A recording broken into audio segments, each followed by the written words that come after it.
सभी को नमस्कार। मैं रमनदीप हूँ। बहुत से लोगों को लगता है कि परमेश्वर पर विश्वास करते हुए उन्हें बस चीज़ों का त्याग करना है और खुद को खपाना है और इससे उन्हें परमेश्वर की आशीषें मिल जाएंगी। लेकिन क्या यह सही है? आज मैं जो लेख पढ़ रही हूँ उसकी मुख्य पात्र बिल्कुल ऐसा ही सोचा करती थी। वह पूरे उत्साह से खुद को खपाती थी और अपना कर्तव्य निभाती थी। उसे उम्मीद थी कि परमेश्वर उसे बचाएगा और उसे एक अच्छी मंजिल मिलेगी। लेकिन जब वह गंभीर रूप से बीमार पड़ी और मौत की कगार पर पहुंच गई, तो आशीष पाने की उसकी उम्मीदें चकनाचूर हो गईं और वह दर्द और निराशा में डूब गई। परमेश्वर के वचन पढ़कर उसे अपने गलत अनुसरण के बारे में क्या समझ आया और अपनी बीमारी के बीच उसने सच्चा समर्पण कैसे हासिल किया। आओ मिलकर उसकी कहानी सुनते हैं। 1997 में मैं एक बीमारी की वजह से प्रभु में विश्वास करने लगी और जल्द ही मेरी हालत में सुधार हो गया।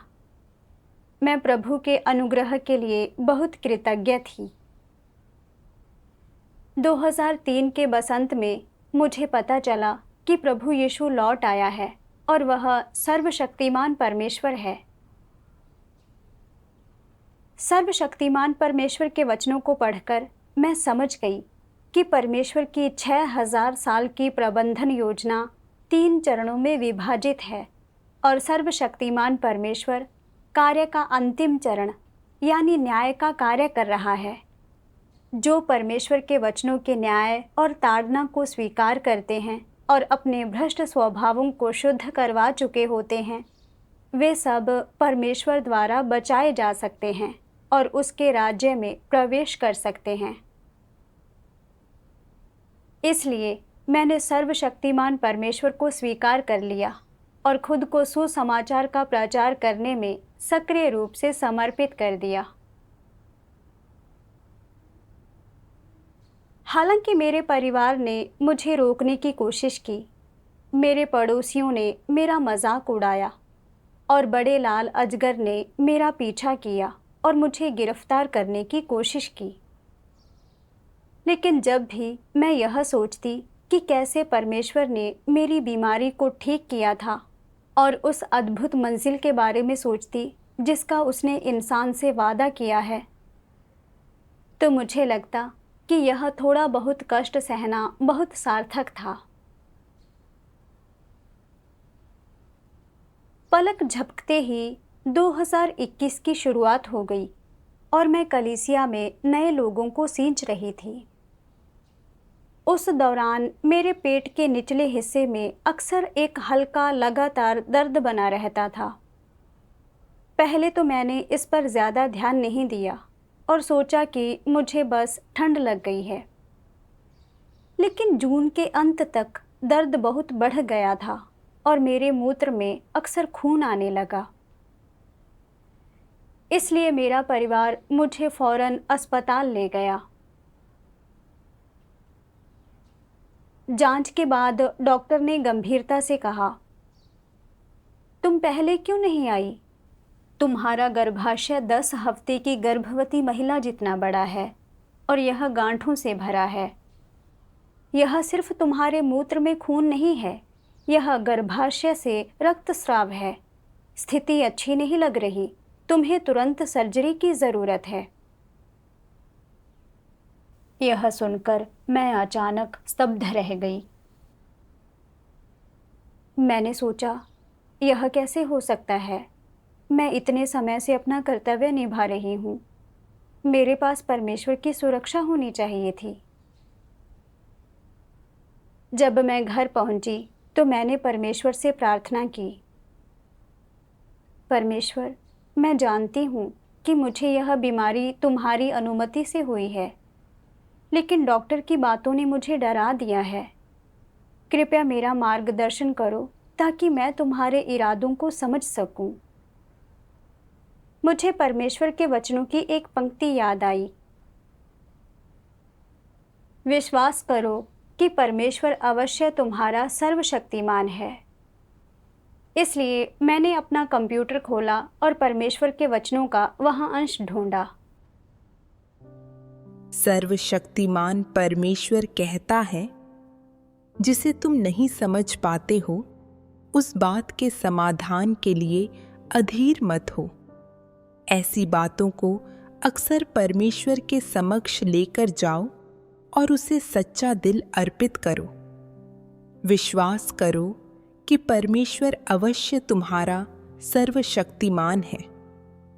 तुम्हारे पास परमेश्वर के लिए जबरदस्त संकल्प होना चाहिए। तुम्हें शैतान के बहानों, इरादों और चालों को अस्वीकार करते हुए तीव्रता से खोज करनी चाहिए। हिम्मत मत हारो, कमजोर मत बनो। दिल की गहराइयों से खोज करो, पूरी लगन से इंतजार करो। परमेश्वर के साथ सक्रिय सहयोग करो और अपनी आंतरिक बाधाओं से छुटकारा पाओ। उसके वचनों पर विचार करते हुए मेरा दिल धीरे धीरे शांत हो गया। मैं जानती थी कि मुझे यह बीमारी होने में परमेश्वर के इरादे ज़रूर होंगे। भले ही मैं अभी समझ नहीं पा रही थी, पर मैं जानती थी कि मुझे प्रार्थना करनी चाहिए, खोजना चाहिए और परमेश्वर के मार्गदर्शन का इंतज़ार करना चाहिए। परमेश्वर सर्वशक्तिमान है और वह मेरे भाग्य का संप्रभु है। डॉक्टर अपने ज्ञान और अनुभव के आधार पर निदान करते हैं, लेकिन मैं उनकी बातों से खुद को डरने नहीं दे सकती थी। मुझे परमेश्वर पर आस्था रखनी थी। यह सोचकर मेरा डर जाता रहा।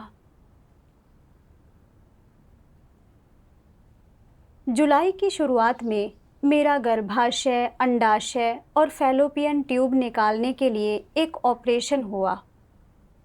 डॉक्टर ने मुझसे कहा, तुम बहुत भाग्यशाली हो। पैथोलॉजी रिपोर्ट में खतरे जैसी कोई बात नहीं आई है। मैंने मन ही मन परमेश्वर को धन्यवाद दिया। 20 दिनों से ज़्यादा आराम करने के बाद मैंने फिर से अपना कर्तव्य निभाना शुरू कर दिया। मैंने सोचा था कि बीमारी खत्म हो गई है, लेकिन मुझे क्या पता था कि यह तो बस शुरुआत थी।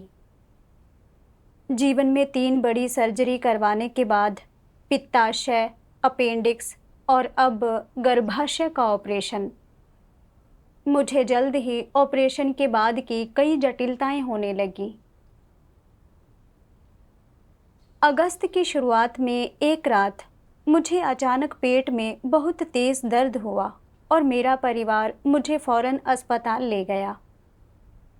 जांच में आंतों में रुकावट का पता चला। डॉक्टरों ने तुरंत एक ट्यूब डालकर मेरा पेट खाली किया और मेरी आंतें साफ की। ट्यूब से मेरी भोजन नली में जलन होती थी, जिससे मुझे लगातार उल्टियाँ हो रही थी। उस पर पेट का असहनीय दर्द। मैं ना तो स्थिर होकर बैठ पाती थी, ना ही लेट पाती थी। यह सारा भयावह अनुभव पूरे 1 दिन और 1 रात तक चला, जिसने मुझे पूरी तरह से थका दिया था। फिर अगली रात 11 बजे मुझे असहनीय दर्द की एक और लहर ने जकड़ लिया। मेरा पीला चेहरा देखकर मेरे पति जल्दी से डॉक्टर को बुलाने चले गए। सीटी स्कैन से पता चला कि मेरी आंत में छेद हो गया था और पेट में बहुत सारा तरल पदार्थ जमा हो गया था, जिसके लिए तुरंत सर्जरी की ज़रूरत थी। तब तक मैं दर्द से बेहोश होने वाली थी। आंसू और पसीना मेरे चेहरे से बह रहा था। मैं मन ही मन बार बार पुकार रही थी, परमेश्वर, मुझे बचा लो, हे परमेश्वर। अर्धचेतन स्थिति में मेरे मन में परमेश्वर के वचन प्रकट हुए। विश्वास करो कि परमेश्वर अवश्य तुम्हारा सर्वशक्तिमान है। मुझे नहीं पता कि कितना समय बीत गया। फिर एक डॉक्टर ने मुझे हिलाकर जगाया और पूछा, कैसी हो? तुम सो कैसे गई? तभी मुझे एहसास हुआ कि इतनी पीड़ा के बीच मैं सच में सो गई थी। चूंकि बहुत देर हो चुकी थी और सर्जन से संपर्क नहीं हो पा रहा था, वे मुझे केवल निगरानी के लिए मेरे कमरे में वापस भेज सके। अप्रत्याशित रूप से मैं अगली सुबह 7 बजे के बाद तक गहरी नींद में सोती रही। जब डॉक्टर मेरी जांच करने आया तो उसने हैरान होकर कहा, सीटी स्कैन में साफ तौर पर तुम्हारे पेट में तरल पदार्थ दिख रहा था। अब तुम्हारी हालत स्थिर कैसे हो गई? मैंने मन ही मन परमेश्वर को बार बार धन्यवाद दिया। 1 हफ्ते बाद मुझे छुट्टी मिल गई। मेरा पित्ताशय निकालने के कारण पित्त के प्रति प्रवाह से मेरा पेट अक्सर फूला रहता और उसमें जलन होती थी। मेरी छाती और पीठ में बहुत दर्द रहता था और दिन भर मैं ठीक से ना तो खा पाती थी और ना ही सो पाती थी।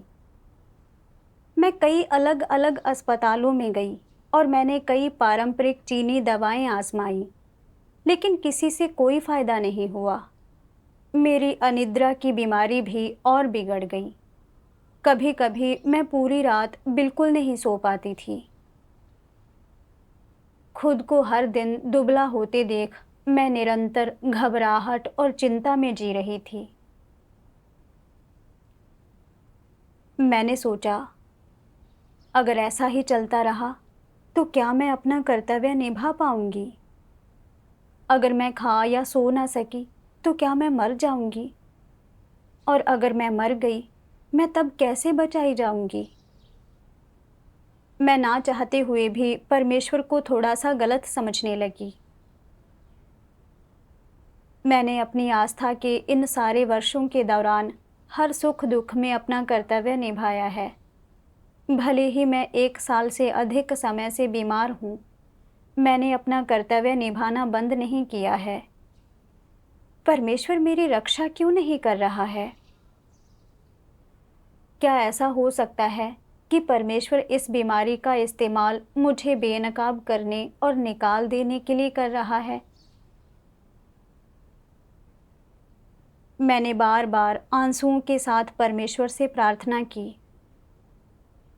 हे परमेश्वर, मैं बहुत कमज़ोर हूँ।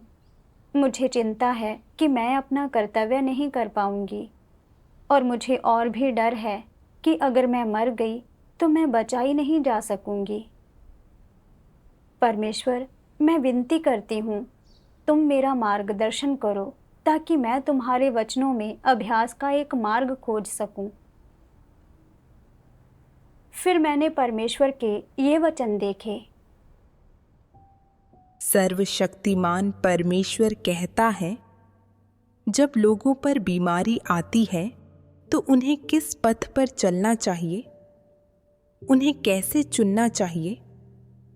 लोगों को संताप, व्याकुलता और चिंता में डूबकर अपने भविष्य और इन स्थितियों से निकलने के रास्तों के बारे में नहीं सोचना चाहिए, बल्कि लोग खुद को जितना ज़्यादा ऐसे दौर और ऐसी खास स्थितियों और संदर्भों में पाएं और ऐसी व्यक्तिगत मुश्किलों में पाएं, उतना ही ज़्यादा उन्हें सत्य खोजना चाहिए और उसका अनुसरण करना चाहिए। ऐसा करके ही पहले तुमने जो धर्मोपदेश सुने हैं और जो सत्य समझे हैं, वे प्रभावी होंगे और बेकार नहीं होंगे। तुम खुद को जितना ज़्यादा ऐसी मुश्किलों में पाते हो, तुम्हें उतना ही अपनी इच्छाओं को त्याग कर परमेश्वर के आयोजनों के प्रति समर्पित होना चाहिए। तुम्हारे लिए ऐसी स्थिति बनाने और इन हालात की व्यवस्था करने में परमेश्वर का प्रयोजन तुम्हें संताप, व्याकुलता और चिंता की भावनाओं में डुबोना नहीं है। यह इस बात के लिए भी नहीं है कि तुम परमेश्वर की परीक्षा ले सको कि क्या वह वास्तव में तुम पर बीमारी आने पर तुम्हें ठीक करेगा, जिससे मामले की सच्चाई पता चल सके। परमेश्वर तुम्हारे लिए इन विशेष स्थितियों या हालात का इंतज़ाम इसलिए करता है ताकि तुम ऐसी स्थितियों और परिस्थितियों में व्यावहारिक सबक सीख सको, सत्य में और परमेश्वर के प्रति समर्पण में अधिक गहराई से प्रवेश कर सको, और ताकि तुम ज़्यादा स्पष्ट और सही ढंग से जान सको कि परमेश्वर सभी लोगों, घटनाओं और चीज़ों को कैसे आयोजित करता है। लोगों के भाग्य परमेश्वर के हाथों में होते हैं, चाहे लोग इसे भांप सकें या नहीं, वे इस बारे में सचमुच अवगत हों या न हों। उन्हें समर्पण करना चाहिए, प्रतिरोध नहीं करना चाहिए, ठुकराना नहीं चाहिए और निश्चित रूप से परमेश्वर की परीक्षा नहीं लेनी चाहिए। किसी भी सूरत में तुम्हारी मृत्यु हो सकती है, और अगर तुम प्रतिरोध करते हो, ठुकराते हो और परमेश्वर की परीक्षा लेते हो, तो यह कहने की ज़रूरत नहीं कि तुम्हारा अंतिम परिणाम कैसा होगा। इसके विपरीत मान लो कि जब तुम बीमारी का सामना करते हो तो तुम यह खोज पाते हो कि किसी सृजित प्राणी को सृष्टिकर्ता के आयोजनों के प्रति कैसे समर्पण करना चाहिए। यह खोज पाते हो कि कौन से सबक परमेश्वर चाहता है कि तुम सीखो, और तुम्हारे सामने आई इस स्थिति में कौन से भ्रष्ट स्वभावों के बारे में परमेश्वर चाहता है कि तुम जानो। इस तरह तुम परमेश्वर के इरादों को समझ सकते हो और परमेश्वर की अपेक्षाएं पूरी करने के लिए एक अच्छी गवाही दे सकते हो। अगर तुम इस तरीके से अभ्यास करते हो तो तुम परमेश्वर के प्रति सच्चा समर्पण हासिल कर सकने में सक्षम होगे।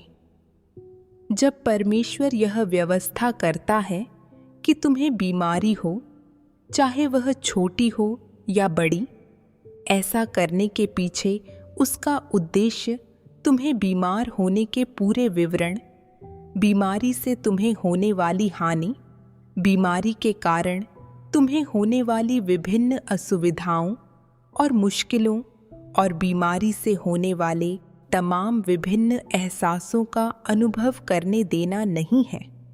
उसका प्रयोजन यह नहीं है कि तुम बीमार होने की प्रक्रिया में बीमारी का अनुभव करो।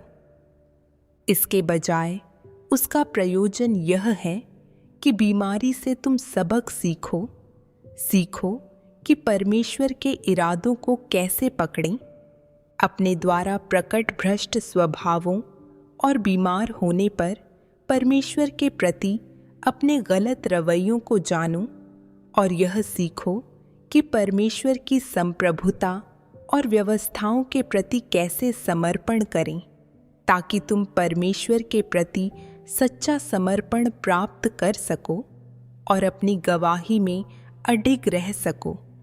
यह बिल्कुल अहम है। परमेश्वर बीमारी के जरिए तुम्हें बचाना और स्वच्छ करना चाहता है। वह तुम्हारी किस चीज़ को स्वच्छ करना चाहता है? वह परमेश्वर पर थोपी गई तुम्हारी तमाम असंयमित आकांक्षाओं और मांगों, और यहाँ तक कि हर कीमत पर जीवित रहने और खुद को जिंदा रखने की तुम्हारे अलग अलग हिसाबों, फैसलों और योजनाओं को स्वच्छ करना चाहता है। परमेश्वर तुम्हें योजनाएं बनाने की अनुमति नहीं देता। वह तुम्हें राय नहीं बनाने देता और उससे कोई असंयमित आकांक्षा रखने नहीं देता। उसकी बस इतनी अपेक्षा होती है कि तुम उसके प्रति समर्पित रहो और समर्पण करने के अपने अभ्यास और अनुभव में तुम बीमारी के प्रति अपने रवैये को जान जाओ और उसके द्वारा तुम्हें दी गई इन शारीरिक स्थितियों के प्रति अपने रवैये को और साथ ही अपनी निजी कामनाओं को जान लो। जब तुम इन चीज़ों को जान लेते हो तब तुम समझ सकते हो कि तुम्हारे लिए यह कितना फ़ायदेमंद है कि परमेश्वर ने तुम्हारे लिए बीमारी की परिस्थितियों का इंतज़ाम किया है या उसने तुम्हें ये शारीरिक स्थितियां दी हैं। और तुम समझ सकते हो कि तुम्हारा स्वभाव बदलने, तुम्हारे उद्धार हासिल करने और तुम्हारे जीवन प्रवेश में ये कितनी मददगार हैं।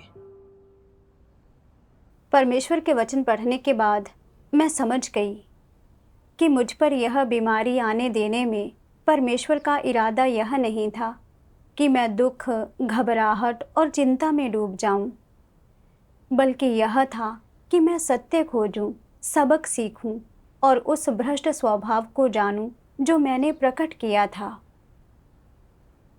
यह इस बात की भी परीक्षा थी कि क्या मुझ में परमेश्वर के प्रति सच्ची आस्था और समर्पण है। अपनी बीमारी के पिछले 1 साल या उससे अधिक समय के बारे में सोचती हूँ तो मैंने हर तरह के इलाज आजमाए थे। पारंपरिक चीनी दवा, पश्चिमी दवा और घरेलू उपचार। मैंने प्रसिद्ध डॉक्टरों और विशेषज्ञों को दिखाया था, लेकिन मेरी हालत में सुधार तो नहीं हुआ बल्कि और खराब हो गई। मैं दुख, घबराहट और चिंता की दशा में जी रही थी। इस बात से डरती थी कि जैसे जैसे मेरी बीमारी बढ़ेगी मैं अपना कर्तव्य नहीं निभा पाऊंगी, और इस बात से और भी डरती थी कि अगर मैं मर गई तो मैं बचाई नहीं जा सकूंगी। मेरा दिल दुखी और कमज़ोर था और मैं परमेश्वर में आस्था खो चुकी थी। अतीत में जब मैं बीमार हुई थी और मैंने परमेश्वर की सुरक्षा और अनुग्रह को देखा था तो मैं उसके प्रति बहुत कृतज्ञ थी। लेकिन अब जब मेरी बीमारी गंभीर थी और मुझे उसका अनुग्रह और आशीष नहीं दिख सका तो मुझे शक हुआ कि परमेश्वर मेरी बीमारी का इस्तेमाल मुझे बेनकाब करने और निकाल देने के लिए कर रहा है। मैंने परमेश्वर में विश्वास करने के वर्षों के दौरान अपने त्याग और पीड़ा को उसके साथ मोलभाव करने के लिए पूंजी के रूप में इस्तेमाल करने की भी कोशिश की। मैं यह शिकायत करती रही कि वह मेरी रक्षा क्यों नहीं कर रहा है। वास्तव में परमेश्वर इस बीमारी का इस्तेमाल मेरी आस्था में अशुद्धियों को बेनकाब करने और मुझे अपनी ही भ्रष्टता को जानने और परमेश्वर की संप्रभुता और व्यवस्थाओं के प्रति समर्पण करना सिखाने के लिए कर रहा था। परमेश्वर के श्रम साध्य इरादों को समझकर मुझे गहरी ग्लानि हुई। मैंने घुटने टेके और परमेश्वर से प्रार्थना की, हे परमेश्वर, मैं खुद को तुम्हारे हाथों में सौंपने और तुम्हारे आयोजनों और व्यवस्थाओं के प्रति समर्पण करने को तैयार हूँ। तुम मेरा मार्गदर्शन करो। अगले कुछ समय तक मैं पारंपरिक चीनी दवा लेती रही, लेकिन मेरी हालत में फिर भी सुधार नहीं हुआ। मेरे पेट में आग सी लगी रहती थी और मुझे इतनी उबकाई आती थी कि मैं खा नहीं सकती थी। मेरा पूरा शरीर दर्द करता था और रात में मैं नींद की गोलियों के सहारे मुश्किल से 2-3 घंटे ही सो पाती थी।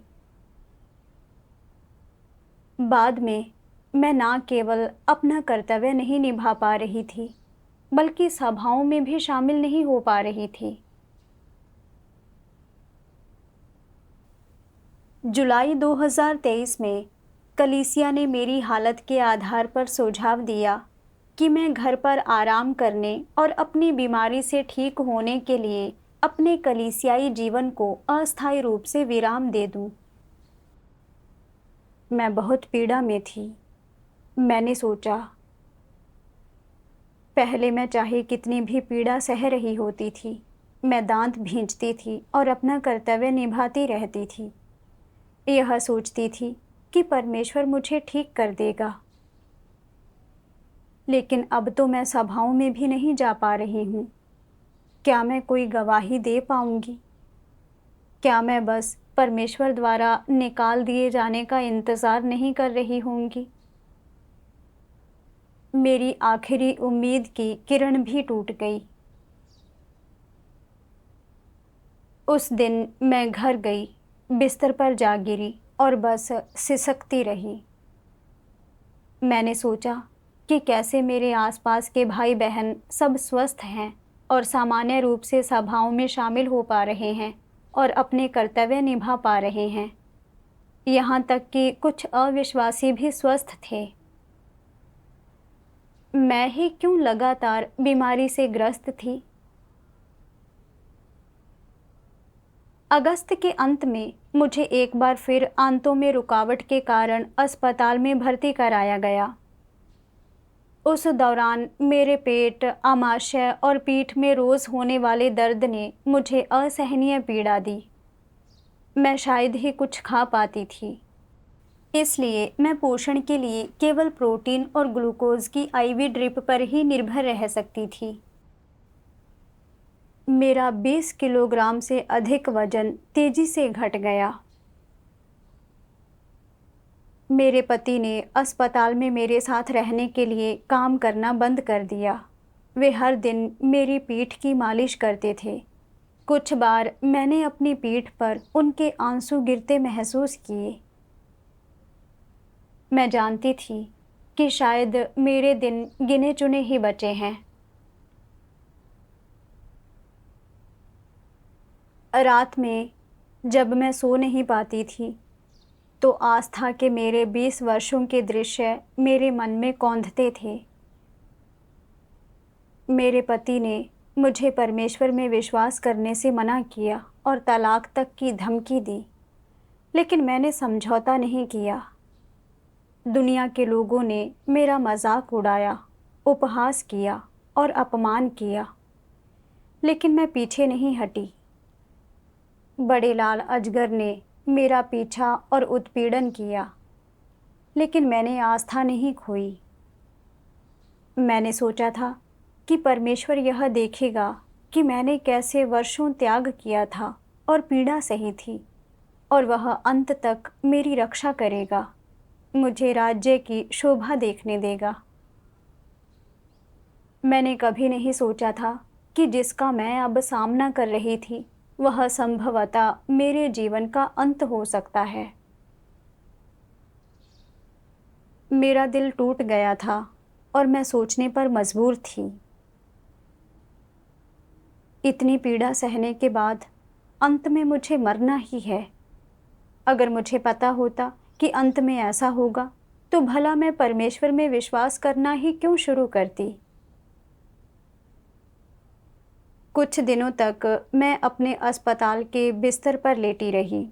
ना प्रार्थना करती थी और ना ही परमेश्वर के वचन पढ़ती थी। मेरा मन बस मृत्यु के बाद क्या होता है उसी की छवियों के बारे में सोच सकता था। मुझे खासकर ख्याल आया कि कैसे आध्यात्मिक क्षेत्र एक अंधकार में धुंधले कोहरे में लिपटा हुआ था, इतना अंधकार में कि तुम अपने चेहरे के सामने अपना हाथ भी ना देख सको। साथ देने के लिए कोई परिवार भी ना हो और मैं डर से कांप उठती थी। एक दिन मेरा भाई और उसकी पत्नी मुझसे मिलने अस्पताल आए। मुझे इतनी दुबली और कमज़ोर देखकर मेरे भाई ने आंखों में आंसू भरकर कहा, हिम्मत मत हारो, तुम्हें और प्रार्थना करनी होगी और परमेश्वर पर निर्भर रहना होगा। उसके शब्दों ने मुझे अपराध बोध और बेचैनी से भर दिया। मैंने सोचा, जब से मैं बीमार हुई हूँ, जब परमेश्वर ने मुझे अनुग्रह और आशीष प्रदान किया, तो मैंने उसका धन्यवाद किया और महसूस किया कि परमेश्वर में विश्वास करना अद्भुत है। लेकिन अब जबकि मृत्यु मेरे सामने है तो मैं परमेश्वर से शिकायत करने लगी हूँ और अपनी आस्था पर भी पछताने लगी हूँ। यह तो परमेश्वर के साथ विश्वासघात है। उस दौरान मुझे हर दिन 10 घंटे से ज़्यादा आईवी ड्रिप चढ़ती थी। 9वें दिन तक मेरी दोनों बाहें इतनी सूज गईं कि उन पर अब और आईवी ड्रिप नहीं लग सकती थी। इसलिए मेरे पास छुट्टी लेने के अलावा कोई चारा नहीं था। घर लौटने के बाद मैंने बार बार परमेश्वर से प्रार्थना की, हे परमेश्वर, मृत्यु का सामना करते हुए मेरा दिल संतराश और लाचारी से भरा हुआ है और तुम्हारे प्रति गलत फहमियों, शिकायतों और अविवेकपूर्ण मांगों से भी। परमेश्वर, कृपया मेरा मार्गदर्शन करो ताकि मैं अपनी भ्रष्टता को जान सकूं और तुम्हारे इरादों को समझ सकूं। बिस्तर पर टेक लगाकर मैंने अपना कंप्यूटर खोला और परमेश्वर के ये वचन देखे। सर्वशक्तिमान परमेश्वर कहता है, हर व्यक्ति अपने मन में बस उस समस्त अनुग्रह, आशीषों और वादों की बातें सोच सकता है जो यहोवा लोगों को देता है, लेकिन वे इस बारे में कभी नहीं सोचते या कल्पना भी नहीं कर सकते हैं कि जब यहोवा उनसे ये सारी चीज़ें वापस ले लेगा तो कैसा दृश्य सामने आएगा। परमेश्वर में विश्वास रखने वाला हर व्यक्ति केवल परमेश्वर के अनुग्रह, आशीष और वादों को स्वीकारने के लिए तैयार होता है और केवल उसकी मेहरबानी और दया को स्वीकार करने का इच्छुक होता है। लेकिन कोई भी परमेश्वर की ताड़ना और न्याय, उसके परीक्षण और शोधन या उसके द्वारा वंचित किए जाने को स्वीकार करने की प्रतीक्षा या तैयारी नहीं करता है। एक भी व्यक्ति परमेश्वर के न्याय और ताड़ना, उसके द्वारा वंचित किए जाने या उसके शाप को स्वीकार करने के लिए तैयारी नहीं करता है। लोगों और परमेश्वर के बीच यह रिश्ता सामान्य है या असामान्य? असामान्य। तुम इसे असामान्य क्यों कहते हो? कौन सी चीज इसे गलत बनाती है? जो चीज इसे गलत बनाती है वह यह है कि लोगों के पास सत्य नहीं है, और ऐसा इसलिए है क्योंकि लोगों के पास बहुत सारी धारणाएं और कल्पनाएं हैं। वे लगातार परमेश्वर को गलत समझते हैं और यह नहीं जानते हैं कि कैसे सत्य खोजकर इन चीज़ों का समाधान किया जाए। इससे समस्याएं उत्पन्न होने की संभावना सबसे अधिक होती है। विशेष रूप से लोग केवल आशीष पाने के लिए ही परमेश्वर में विश्वास करते हैं।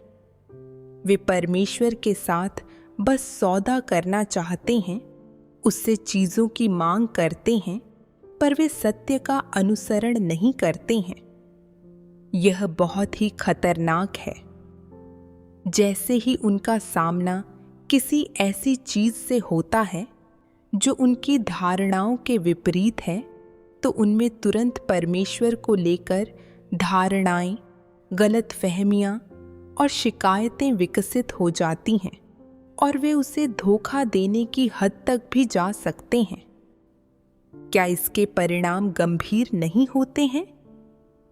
ज्यादातर लोग परमेश्वर में अपनी आस्था में वास्तव में किस मार्ग पर चलते हैं?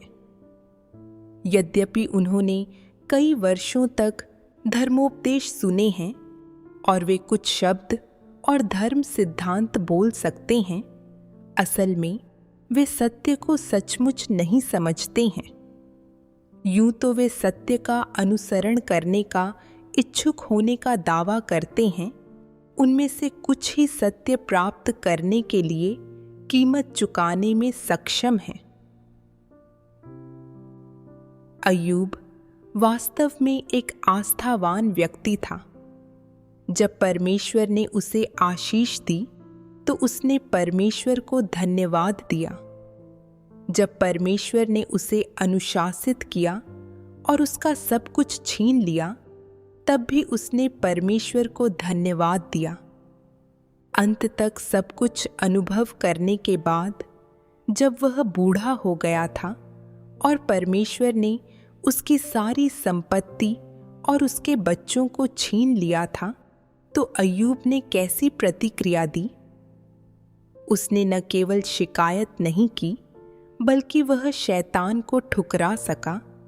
उसने अपने हृदय से परमेश्वर की स्तुति की, परमेश्वर के नाम की बड़ाई की और उसके लिए गवाही दी। लोग अक्सर कहते हैं, परमेश्वर जो कुछ भी करता है वह लोगों के लिए लाभदायक होता है और उसमें उसके अच्छे इरादे होते हैं। क्या यह सत्य है? किंतु क्या तुम इसे स्वीकार कर सकते हो? जब परमेश्वर तुम्हें आशीष देता है तब तुम इसे स्वीकार कर पाते हो, किंतु जब वह इसे छीन लेता है तो क्या तुम इसे स्वीकार कर पाते हो?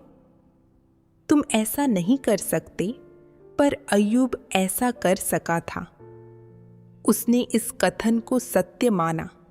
क्या अय्यूब सत्य से प्रेम नहीं करता था? परमेश्वर ने उसकी सारी संपत्ति छीन ली, जिससे उसे इतना भारी नुकसान हुआ और उसे एक गंभीर बीमारी भी हो गई। लेकिन उसके द्वारा कहा गया यह कथन, परमेश्वर जो कुछ भी करता है वह सही है और उसमें परमेश्वर के अच्छे इरादे होते हैं, यह साबित करता है कि वह अपने दिल में पूरी तरह से समझता था कि उसके पास जो कुछ भी था वह परमेश्वर द्वारा प्रदान किया गया था। चूंकि वह समझता था कि यही सत्य है, इसलिए चाहे उसने कितनी भी पीड़ा क्यों न सही हो, उसे कोई शिकायत नहीं थी और वह फिर भी परमेश्वर की स्तुति करने में सक्षम था। चाहे उसकी पत्नी ने कुछ भी कहा हो, वह अपनी गवाही में अडिग रहने और अपने दिल में परमेश्वर का गुणगान करने में सक्षम था। इसलिए हम कहते हैं कि अय्यूब सत्य से प्रेम करता था। इसके अलावा परमेश्वर ने उसका परीक्षण करने के लिए चाहे जो भी तरीका अपनाया हो, वह बिना किसी शिकायत के उसे स्वीकार करने और समर्पण करने में सक्षम था। यहाँ तक कि जब शैतान ने उसकी संपत्ति छीन ली और उसकी जान लेने की कोशिश की या उसके शरीर को फोड़ों से भर दिया, ये सभी बातें इंसानी धारणाओं के अनुरूप नहीं हैं। तो अय्यूब ने कैसी प्रतिक्रिया दी? क्या उसने परमेश्वर से शिकायत की? उसने परमेश्वर के बारे में शिकायत का एक शब्द भी नहीं कहा, बल्कि यह कहा कि परमेश्वर के नाम का गुणगान किया जाए। यह साबित करता है कि अय्यूब परमेश्वर के आयोजनों और व्यवस्थाओं के प्रति समर्पण कर सकता था, और यह भी साबित करता है कि अय्यूब सत्य से प्रेम करता था। वह निष्पक्षता और धार्मिकता से प्रेम करता था। अपने दिल में उसने कहा, परमेश्वर लोगों के प्रति कितना निष्पक्ष और धार्मिक है। परमेश्वर जो भी करता है सही करता है। इस प्रकार वह परमेश्वर की स्तुति कर सका। उसने कहा, चाहे परमेश्वर कुछ भी करे, मैं शिकायत नहीं करूंगा। परमेश्वर की नज़र में सृजित प्राणी भुनगे मात्र हैं। परमेश्वर मेरे साथ जैसा भी व्यवहार करे वह सही और न्यायोचित है। वह मानता था कि परमेश्वर ने जो कुछ किया वह सही और सकारात्मक था। चाहे उसकी संपत्ति का कितना भी नुकसान क्यों न हुआ हो, चाहे उसने कितनी भी कठिनाई का सामना क्यों न किया हो या कितनी भी पीड़ा क्यों न सही हो, उसने परमेश्वर के बारे में शिकायत नहीं की और वह फिर भी परमेश्वर के आयोजनों और व्यवस्थाओं के प्रति समर्पण कर सका। यह सत्य से प्रेम करने की एक अभिव्यक्ति है। परमेश्वर के वचनों पर विचार करते हुए मैं शर्म से भर गई। मेरे दृष्टिकोण में परमेश्वर में विश्वास करना केवल उससे अनुग्रह और आशीष प्राप्त करने के बारे में था। मैंने कभी नहीं सोचा था कि एक दिन परमेश्वर का न्याय और ताड़ना या परीक्षण और शोधन मुझ पर आएगा, और मैंने परमेश्वर के न्याय का सामना करने के लिए खुद को पहले से सत्य से लैस तो बिल्कुल भी नहीं किया था। यूं तो मुझे अय्यूब के अनुभव कंठस्थ याद थे और मैं उसके उन मूलभूत वचनों को मुंह जुबानी सुना सकती थी जो उसने अपनी गवाही में अडिग रहते हुए कहे थे। लेकिन मैं जो कुछ भी समझती थी वह बस धर्म सिद्धांत था। अय्यूब ने परमेश्वर के परीक्षणों का अनुभव इसलिए किया क्योंकि वह परमेश्वर का भय मानता था और बुराई से दूर रहता था। उसने अपनी सारी संपदाएं और संतानें खो दी थीं और उसका शरीर दर्दनाक फोड़ों से ढक गया था।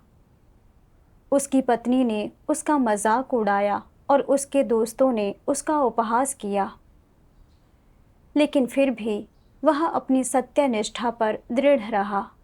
अपनी अत्यंत पीड़ा में उसने परमेश्वर के खिलाफ शिकायत करने, उसके नाम को त्यागने के बजाय अपने जन्म के दिन को कोसना बेहतर समझा। वह अभ्यास के लिए सर्वोच्च सत्य यह मानता था कि परमेश्वर जो कुछ भी करता है वह सही है और उसमें परमेश्वर के अच्छे इरादे होते हैं। अगर कोई चीज़ परमेश्वर से आए तो चाहे वह अच्छी हो या बुरी, वह इसे स्वीकार कर सकता था और समर्पण कर सकता था। परमेश्वर के प्रति अपनी आस्था, समर्पण और भय के माध्यम से उसने शैतान को हराया और परमेश्वर के लिए एक गूंजती हुई गवाही दी। धर्म सैद्धांतिक तौर पर मैं जानती थी कि परमेश्वर जो कुछ भी करता है वह उचित होता है और उसमें उसके नेक इरादे होते हैं। लेकिन जब मेरी लंबी बीमारी मुझे मौत के कगार पर ले आई तो मेरा असली आध्यात्मिक कद पूरी तरह से प्रकट हो गया। मैं अपने योगदान गिनाने लगी, यह शिकायत करने लगी कि परमेश्वर मेरी रक्षा क्यों नहीं कर रहा है, और यहाँ तक कि मुझे अपनी आस्था पर और उस सब पर पछतावा होने लगा जो मैंने त्यागा था और खपाया था। जब परमेश्वर मुझे आशीष देता था तो मैं उसके प्रति कृतज्ञता से भर जाती थी, लेकिन जब वह जो कुछ करता था वह मेरी धारणाओं के खिलाफ जाता था तो मैं उससे बहस करती थी और उसका विरोध करती थी। मुझ में सचमुच ज़मीर और विवेक की कमी थी। मैं इतनी मानवता विहीन थी। फिर मैं ज़मीन पर दंडवत गिर पड़ी और मैंने परमेश्वर से प्रार्थना की, हे परमेश्वर, तुम सृष्टिकर्ता हो और मैं एक सृजित प्राणी हूँ। तुम चाहे जो भी करते हो, मुझे तुम्हारे प्रति कोई शिकायत नहीं रखनी चाहिए या तुमसे कोई मांग नहीं करनी चाहिए। परमेश्वर, मैं तुम्हारे आयोजनों और व्यवस्थाओं के प्रति समर्पण करने को तैयार हूँ। अगले कुछ दिनों के दौरान मैंने अपने मामलों को व्यवस्थित करना शुरू कर दिया। मैंने परमेश्वर के वचनों की पुस्तकें समेट दी और एक बहन को बता दिया कि मैंने उन्हें कहाँ रखा है। मैंने यह प्रार्थना और खोज भी की कि मृत्यु का उचित ढंग से सामना कैसे किया जाए। मैंने परमेश्वर के वचनों का एक अंश देखा। सर्वशक्तिमान परमेश्वर कहता है, मृत्यु के विषय को तुम्हें इसी तरह लेना चाहिए। हर किसी को अपने जीवन में मृत्यु का सामना करना ही है, यानी मृत्यु वह है जिसका हर किसी को अपनी यात्रा के अंत में सामना अवश्य करना है। लेकिन मृत्यु की अलग अलग प्रकृतियां होती हैं। इनमें से एक यह है कि परमेश्वर द्वारा पूर्व नियत समय पर एक व्यक्ति अपना मिशन पूरा कर लेता है और परमेश्वर उसके शारीरिक जीवन को समाप्ति की ओर ले जाता है, इसलिए उसका शारीरिक जीवन समाप्त हो जाता है। यद्यपि इसका मतलब यह नहीं है कि उसका जीवन समाप्त हो गया है। जब किसी की देह अस्तित्व में नहीं रहती तो उसका जीवन समाप्त हो जाता है। क्या ऐसा है? मृत्यु के बाद तुम्हारा जीवन किस रूप में मौजूद रहेगा, यह इस बात पर निर्भर करता है कि तुम जीवित रहते हुए परमेश्वर के काम और वचनों के साथ कैसा व्यवहार करते हो। यह बहुत महत्वपूर्ण है। मृत्यु के बाद तुम किस रूप में मौजूद रहोगे या तुम मौजूद रहोगे या नहीं, यह जीवित रहने के दौरान परमेश्वर और सत्य के प्रति तुम्हारे रवैये पर निर्भर करता है। यदि जीवित रहते हुए मृत्यु और सभी प्रकार की बीमारियों का सामना करते समय सत्य के प्रति तुम्हारा रवैया विद्रोहीपन, विरोध और विमुखता का है, तो जब तुम्हारा शारीरिक जीवन समाप्त हो जाएगा तो तुम किस तरह से मौजूद रहोगे? तुम निश्चित रूप से किसी और तरह से मौजूद रहोगे और तुम्हारा जीवन निश्चित रूप से जारी नहीं रहेगा।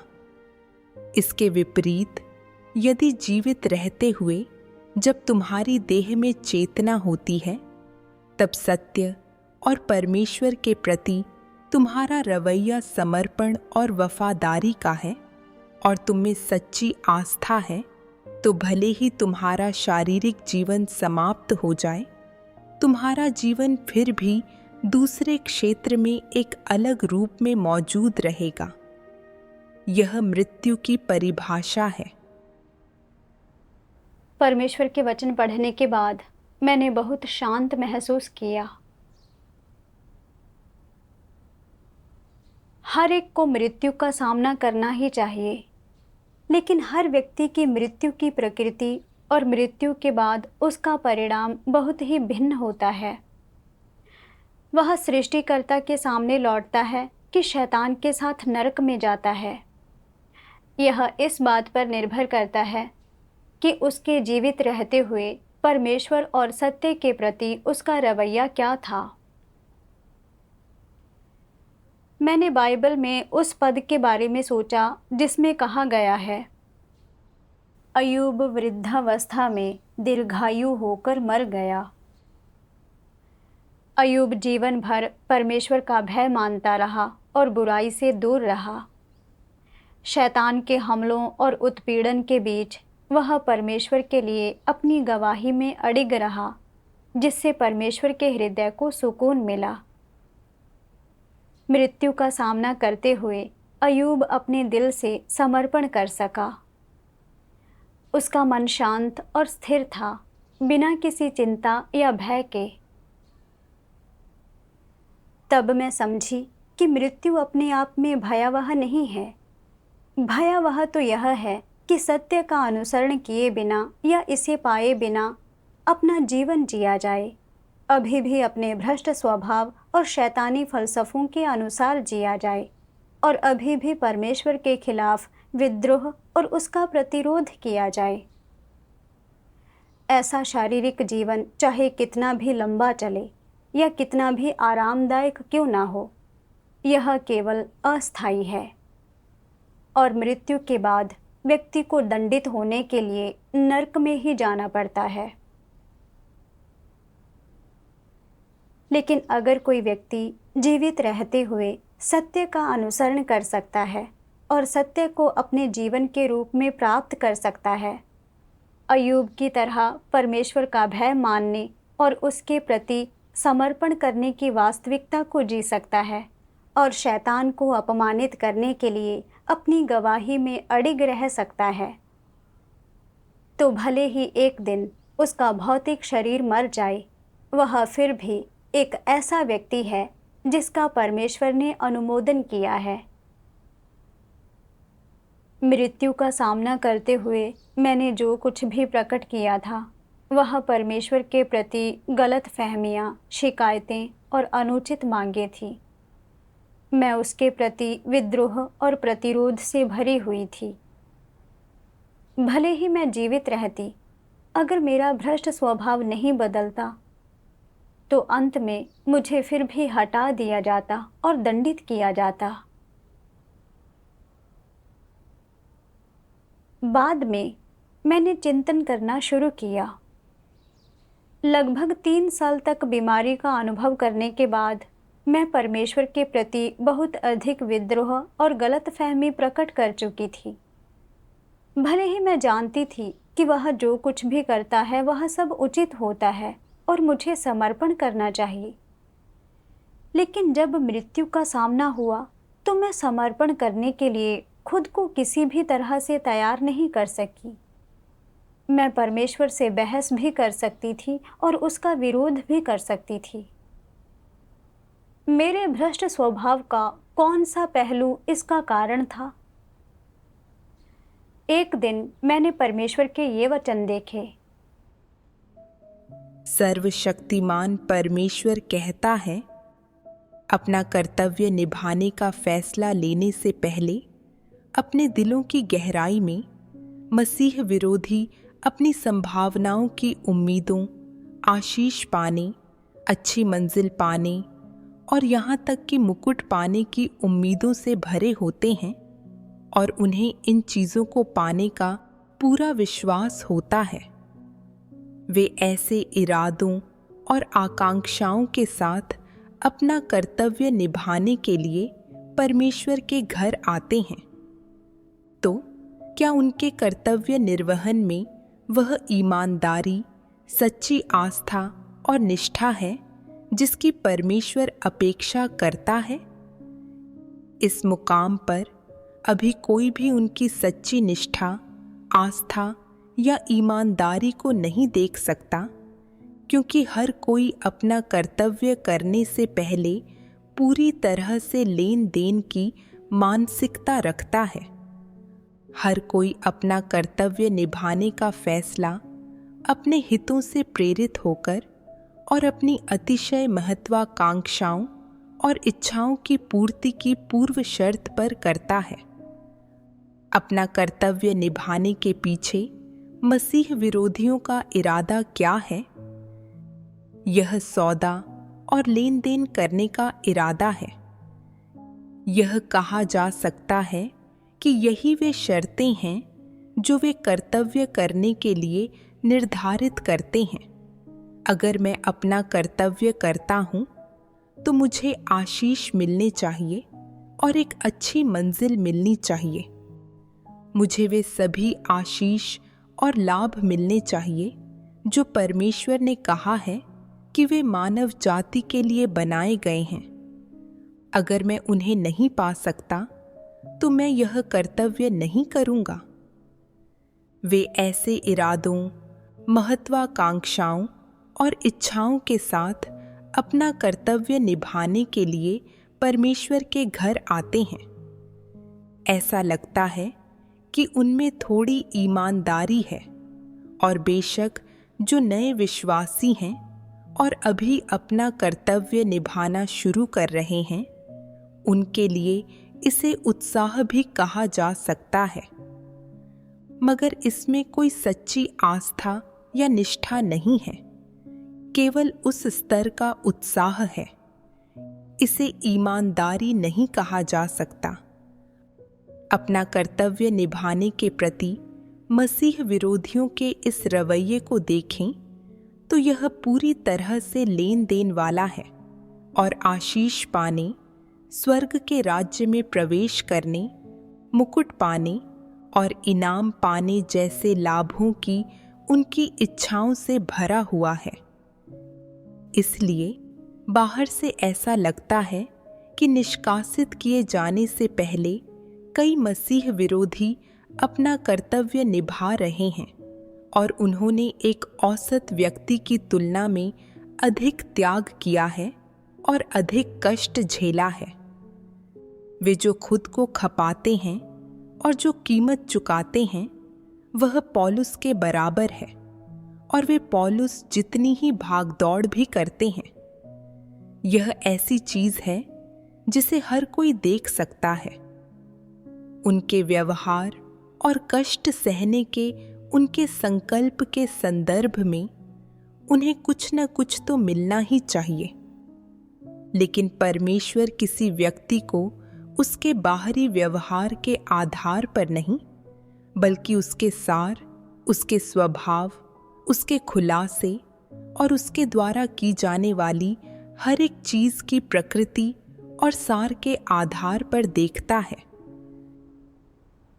परमेश्वर उजागर करता है कि मसीह विरोधी केवल आशीष और पुरस्कार पाने के लिए अपना कर्तव्य निभाते हैं।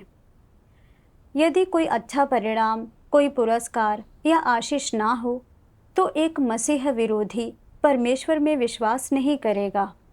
अपने कर्तव्य के लिए कष्ट सहना तो दूर की बात है। एक मसीह विरोधी जो कुछ भी करता है वह परमेश्वर के साथ मोल भाव करने की कोशिश के बारे में होता है, और वह भुलावे में रहकर यह उम्मीद करता है कि बड़े आशीष के लिए छोटी कीमत का सौदा करेगा। मैंने खुद पर चिंतन किया। जब मैंने परमेश्वर में विश्वास करना शुरू किया और उसके वादों और आशीषों के बारे में जाना, और यह जाना कि लोग स्वर्ग के राज्य में प्रवेश कर सकते हैं और अनंत जीवन प्राप्त कर सकते हैं, तो मैं सुसमाचार का प्रचार करने और अपना कर्तव्य निभाने में सक्रिय हो गई। मेरे परिवार ने मुझे चाहे जैसे भी रोकने की कोशिश की। मेरे आसपास के लोगों ने मेरा चाहे जैसे भी मजाक उड़ाया या अपमान किया, या जब बड़े लाल अजगर द्वारा मेरा उत्पीड़न किया गया, मैं तब भी पीछे नहीं हटी। जब मैं बीमारी से त्रस्त थी और खा पी या सो नहीं सकती थी, तब भी मैं अपने कर्तव्य में लगी रही। लेकिन जब मेरी बीमारी बढ़ गई और मैंने मृत्यु के खतरे का सामना किया, तो मैंने इस बारे में शिकायत की कि परमेश्वर मेरी रक्षा क्यों नहीं कर रहा है, और यहाँ तक कि अपने वर्षों के त्याग, खुद को खपाने पर पछतावा किया और अपनी आस्था पर पछतावा किया। मैंने जो प्रकट किया वह परमेश्वर के प्रति विद्रोह और विश्वासघात के अलावा कुछ नहीं था। मैंने पौलुस के बारे में सोचा। उसने सुसमाचार का प्रचार करते हुए यूरोप के अधिकांश जगहों की यात्रा की, और उसने बहुत अधिक पीड़ा सही और बड़ी कीमत चुकाई। लेकिन उसकी पीड़ा और वह कीमत जो उसने चुकाई केवल आशीष और मुकुट पाने के लिए थी। उसने कहा, मैं अच्छी कुश्ती लड़ चुका हूँ, मैंने अपनी दौड़ पूरी कर ली है, मैंने विश्वास की रखवाली की है, भविष्य में मेरे लिए धर्म का वह मुकुट रखा हुआ है। पौलुस ने अपनी पीड़ा और चुकाई गई कीमत को परमेश्वर के साथ सौदा करने की कोशिश के लिए मोल भाव के साधन के रूप में इस्तेमाल किया, और खुले तौर पर उसका कड़ा प्रतिरोध किया। उसका मंतव्य यह था कि उसने जो खपाया और हासिल किया था, उसके आधार पर परमेश्वर को उसे पुरस्कार, एक मुकुट और एक अच्छी मंजिल देनी ही थी, अन्यथा परमेश्वर धार्मिक नहीं होता। मैंने जो स्वभाव प्रकट किया था वह पौलुस जैसा ही था। अपने क्रियाकलापों के आधार पर मैं नष्ट होने के लायक थी। लेकिन परमेश्वर ने मुझे अभी भी जीने दिया है। यह मेरे लिए पश्चाताप करने का एक मौका था। परमेश्वर की महान दया और अनुग्रह का एक कार्य है। मैं मानती थी कि चाहे मुझे उत्पीड़न, क्लेश या जानलेवा बीमारी का सामना करना पड़े, जब तक मैं अपना कर्तव्य निभा सकती हूँ, मुझे परमेश्वर की देखभाल और सुरक्षा मिलेगी और मैं जीवित रह सकूंगी और बचाई जा सकूंगी। परमेश्वर के वचनों से मैंने देखा कि यह दृष्टिकोण पूरी तरह से बेहुदा था। सर्वशक्तिमान परमेश्वर कहता है, कोई व्यक्ति अंततः उद्धार प्राप्त कर सकता है या नहीं, यह इस बात पर निर्भर नहीं करता कि वह कौन सा कर्तव्य करता है, बल्कि इस बात पर निर्भर करता है कि क्या वह सत्य को समझ और प्राप्त कर सकता है और अंततः परमेश्वर के प्रति पूर्ण समर्पण प्राप्त कर सकता है और खुद को उसके आयोजन की दया पर छोड़ सकता है। अब अपने भविष्य और नियति पर विचार नहीं करता और एक मानक स्तर का सृजित प्राणी बन जाता है। परमेश्वर धार्मिक और पवित्र है। वह पूरी मानव जाति को मापने के लिए इस मानक का उपयोग करता है और यह मानक कभी नहीं बदलेगा। तुम्हें यह याद रखना चाहिए। परमेश्वर के वचन पढ़ने के बाद मैं अंततः समझ गई कि बचाया जाना अपना कर्तव्य निभाने के बाहरी अभ्यास पर टिके रहने के बारे में नहीं है। अहम यह है कि स्वभावगत बदलाव लाने के लिए अपने कर्तव्य के दौरान सत्य का अनुसरण किया जाए और इसे प्राप्त किया जाए और उन विभिन्न परिवेशों में सबक सीखे जाएं जिनका इंतज़ाम परमेश्वर करता है। ठीक अय्यूब की तरह परमेश्वर के प्रति समर्पण कर पाएं और उसके आयोजन की दया पर रह पाएं। केवल तभी कोई बचाए जाने और जीवित रहने के लिए आवश्यक योग्यताएं पूरी कर सकता है। मैंने अपनी प्रार्थना में एक संकल्प लिया, चाहे मेरा परिणाम कुछ भी हो, मैं एक विवेक युक्त सृजित प्राणी बनने को तैयार थी। यदि परमेश्वर ने मुझे अभी भी जीने दिया तो मैं नए सिरे से शुरुआत करने को तैयार थी। आशीष पाने के अपने इरादे को छोड़ने और परमेश्वर के साथ मोलभाव का प्रयास करना बंद करने को तैयार थी। मैं सत्य प्राप्त करने और परमेश्वर के प्रेम का प्रतिफल चुकाने के लिए अपना कर्तव्य निभाऊंगी।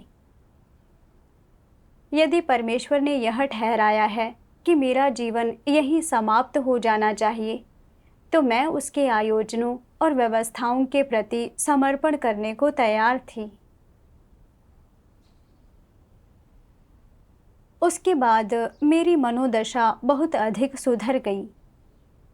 यूं तो मेरी बीमारी में अभी भी सुधार नहीं हुआ और अधिकांश समय मेरे पूरे शरीर में दर्द रहता था और कभी कभी मेरा दिमाग भी बहुत साफ नहीं रहता था, लेकिन मेरा दिल शांत रहता था। मैं बार बार परमेश्वर से प्रार्थना करती थी। अपने जीवन और मरण को उसके हाथ में सौंपने को तैयार थी। वह जो भी आयोजन करता, मैं उसके प्रति समर्पण करती।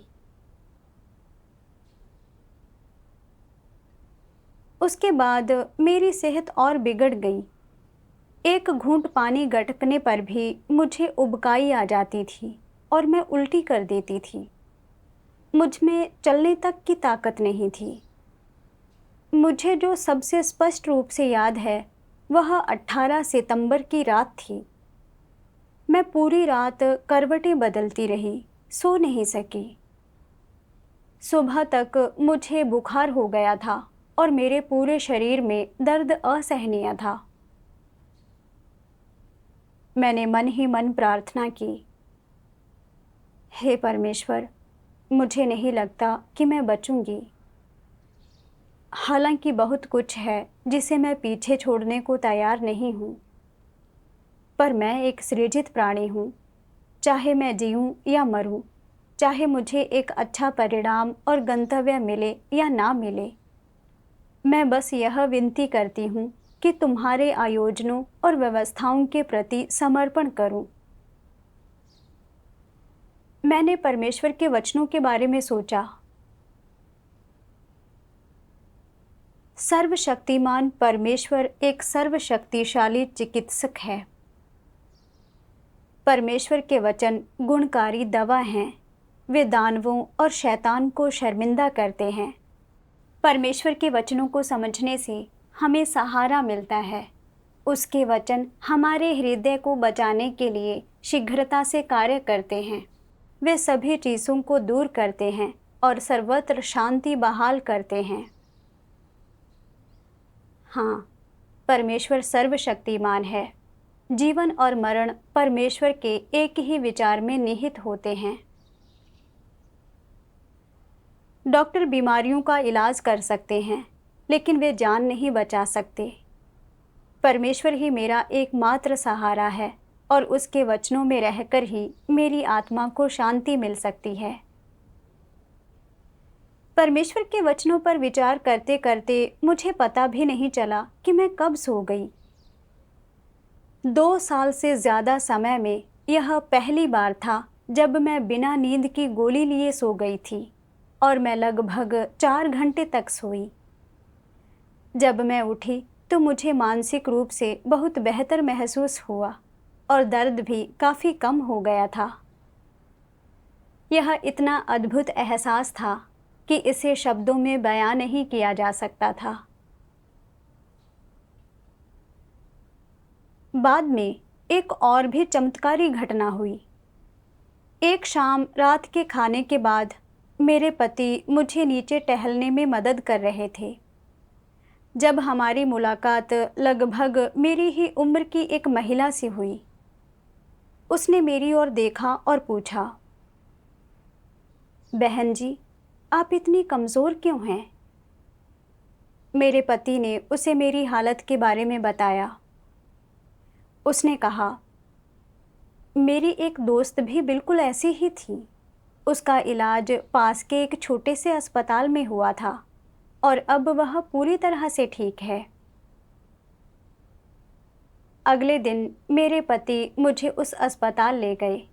कुछ दर्जन युआन की पश्चिमी दवा से ही मेरी बीमारी ठीक हो गई। 1 महीने बाद मैं फिर से सामान्य रूप से अपना कर्तव्य निभा रही थी। 5 महीने बाद मेरा वजन वापस 20 किलोग्राम से अधिक बढ़ गया। मेरे भाई बहनों और मेरी जान पहचान वाले अविश्वासियों सबने ही कहा कि यह एक चमत्कार था। मैं अपने दिल में साफ तौर पर जानती थी कि यह पूरी तरह से परमेश्वर की दया और अनुग्रह था और परमेश्वर के अद्भुत कर्म थे। यह सोचकर कि मैं पहले कितनी विद्रोही थी, अपने कर्तव्य में निरंतर परमेश्वर के साथ मोलभाव करने की कोशिश करती रहती थी और उसे धोखा देती रहती थी। मैं वास्तव में इस योग्य नहीं थी कि परमेश्वर के इतने बड़े अनुग्रह का आनंद लूं। मैं आज भी जीवित हूँ और अपना कर्तव्य निभा पा रही हूँ। यह मेरे लिए परमेश्वर की अपार दया और प्रेम है। मैं तहे दिल से परमेश्वर का धन्यवाद करती हूँ और मैं अपना कर्तव्य निभाने के इस अनमोल अवसर को संजोती हूँ। यूं तो इस बीमारी का अनुभव करते हुए मेरी देह ने कुछ पीड़ा सही, लेकिन जो मैंने पाया वह एक अनमोल खजाना था। मैं समझ गई कि परमेश्वर में विश्वास करना आशीष या लाभ पाने के बारे में नहीं है, बल्कि शुद्ध होने के लिए सत्य का अनुसरण करने के बारे में है। परमेश्वर का अनुसरण करना और एक सृजित प्राणी का कर्तव्य निभाना मेरी जिम्मेदारी है और परमेश्वर के प्रति समर्पण और उसका भय हासिल करना वह लक्ष्य है जिसका मुझे अनुसरण करना चाहिए। इस अनुभव के माध्यम से मैंने गहराई से महसूस किया है कि जब तुम पर बीमारी आती है तो यह परमेश्वर का प्रेम है और इसमें उसके अच्छे इरादे निश्चित ही निहित हैं। यह सत्य है और यह एक तथ्य भी है। यह अनुभव मेरे जीवन का सबसे कीमती खजाना है। यह परमेश्वर का विशेष प्रेम है, एक अलग तरह का प्रेम। परमेश्वर का धन्यवाद। यह वाकई दिल छू लेने वाला अनुभव था। इसे सुनकर तुम्हें क्या अंतर्दृष्टियाँ प्राप्त हुई? बेझिझक अपने विचार नीचे कमेंट्स में शेयर करो। अगली बार फिर मिलते हैं।